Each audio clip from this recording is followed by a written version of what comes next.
Hello students, इस video में हम लोग डिस्कस करेंगे आईपीओ साइकिल के बारे में।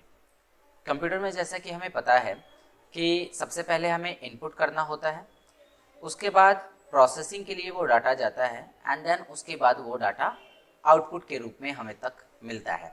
मतलब जैसे हमने अगर यहाँ पे 2 और 5 दिया तो ये प्रोसेस होने के बाद हमें 7 मिलता है। तो इसी चीज़ को हम आईपीओ के नाम से जानते हैं। मतलब यहाँ पर जो डाटा है उसका रिपीटेशन होते जा रहा है। मतलब यहाँ पर डाटा में बोल रहा हूँ, यहाँ पर जो प्रोसेस है इसकी रिपीटेशन होती जा रही है। पहले इनपुट हो रहा है, फिर प्रोसेस, फिर आउटपुट, फिर से इनपुट, फिर से प्रोसेस, फिर से आउटपुट, और ये साइकिल हमेशा चलती रहती है। इसीलिए इसको हम लोग आईपीओ साइकिल कह देते हैं। A computer work on the basis of IPO cycle. Computer जो है वो आईपीओ साइकिल के आधार पे काम करता है। वेयर, जहाँ पर आई मीन्स इनपुट, जहाँ पर आई का मतलब होता है इनपुट, पी का मतलब होता है प्रोसेसिंग एंड ओ का मतलब होता है output. Hence the whole work of computer depend on IPO. तो हम कह सकते हैं कि जो कंप्यूटर की पूरी प्रक्रिया है ना वो आईपीओ पर ही डिपेंड करती है। ठीक है, अब हम लोग इन शब्दों को समझेंगे कि इनपुट का मतलब क्या होता है, आउटपुट का मतलब क्या होता है और प्रोसेसिंग का मतलब क्या होता है। तो सबसे पहले हम लोग डिस्कस करते हैं शब्द इनपुट को।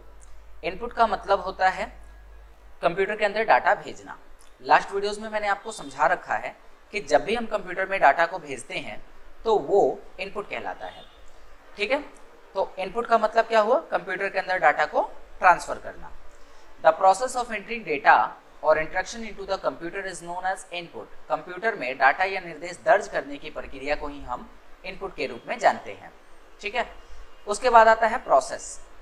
आफ्टर इनपुट, इनपुट हो जाने के बाद द डेटा स्टोर्ड, डेटा संग्रहित कर लिया जाता है, स्टोर कर लिया जाता है।